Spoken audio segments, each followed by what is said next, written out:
Comment est-ce qu'on prend le contrôle d'un géant bancaire panafricain pour une fraction de sa valeur? C'est l'histoire d'un coup de génie financier qui a secoué le continent. On va décortiquer ensemble comment une seule personne a réussi, en fait, à redessiner la carte du pouvoir bancaire. Alors, la question que tout le monde se pose, Alan Kontchou est-il le nouveau roi de la finance africaine? Pour y répondre, il faut plonger au cœur d'une transaction qui est audacieuse, c'est le moins qu'on puisse dire, une opération qui a tout changé. Regardez bien ces deux chiffres, c'est assez fou. D'un côté, 500 millions de dollars, c'est ce que la banque sud-africaine Nedbank avait mis sur la table en 2011. De l'autre, 100 millions. C'est le prix de vente. Pour Nedbank, la perte est colossale. Mais pour l'acheteur, là, c'est l'affaire du siècle. Allez, première partie, le coup de maître. Comment cette acquisition s'est-elle réellement déroulée? On va plonger dans les détails d'une opération qui a vraiment pris tout le monde de court. L'histoire commence en 2011, mais en fait tout s'accélère en 2025. Imaginez un peu. Après 17 ans d'alliance, Nedbank jette l'éponge en plein mois d'août. C'est un véritable coup de tonnerre sur le marché. Et quelques mois plus tard, en décembre, hop, l'affaire est bouclée. Une nouvelle ère pour Ecobank venait de commencer. Et voilà la conséquence directe, et elle est énorme. En rachetant ses parts pour, franchement, une bouchée de pain, Alan Kontchou ne fait pas qu'une bonne affaire, il devient le tout premier actionnaire individuel du groupe. D'un coup, il est tout en haut de la pyramide. Deuxième partie, le trophée. Mais alors, pourquoi? Pourquoi un tel acharnement pour mettre la main sur Ecobank? Qu'est-ce qui rend cette banque si désirable? Voyons un peu la valeur de ce trophée. Il faut bien comprendre qu'Ecobank, ce n'est pas juste une banque, c'est un véritable empire, un géant tentaculaire, présent dans 35 pays, avec 32 millions de clients, et surtout avec une grosse orientation sur le numérique. Ce n'est pas seulement une banque du présent, c'est une banque tournée vers l'avenir. Bref, un actif stratégique majeur.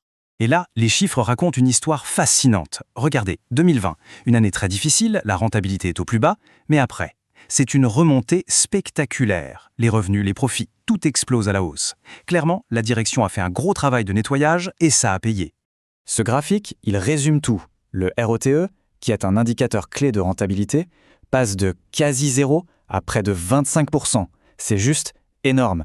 Mais le détail qui tue, c'est le timing. Cette performance incroyable, elle a été réalisée sous la présidence d'Alan Kontchou lui-même. Coïncidence? Pas si sûr.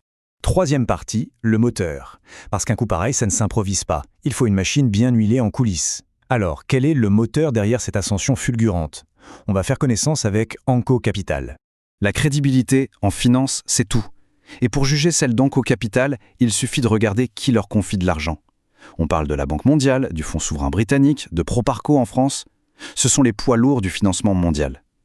Quand des acteurs pareils vous donnent des centaines de millions, ça veut dire beaucoup, non? Et cette confiance, elle se traduit en chiffres. 1,4 milliard de dollars d'actifs sous gestion. Voilà la puissance de frappe, voilà ce qui donne les moyens de monter une opération aussi ambitieuse que le rachat d'une partie d'Ecobank. Quatrième partie, le réseau.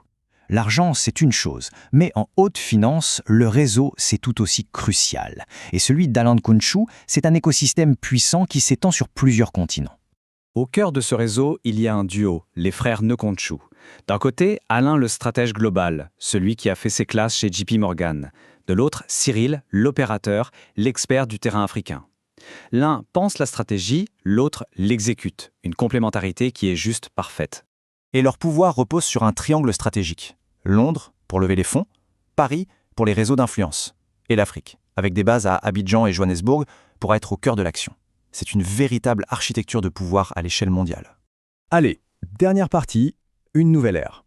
Au final, que faut-il retenir de tout ça? Est-ce que ce coup de maître annonce l'arrivée d'un nouveau champion financier pour le continent? C'est le moment d'examiner les implications. Évidemment, une telle concentration de pouvoir soulève une question majeure. Quand une seule personne a autant d'influence sur une banque aussi essentielle pour le continent, eh bien la gouvernance devient un enjeu critique. Le vrai défi va être de s'assurer qu'il y a bien des contre-pouvoirs efficaces. Mais au-delà des risques, c'est cette vision qui est la plus puissante, celle d'un champion financier panafricain, géré par des Africains pour l'Afrique, mais avec le soutien des plus grandes institutions mondiales. Ce n'est peut-être pas seulement un nouveau chapitre pour Ecobank, c'est peut-être le début d'une nouvelle ère pour toute la finance africaine. La grande question maintenant, c'est est-ce que cette nouvelle architecture tiendra toutes ses promesses? Ça, seul l'avenir nous le dira.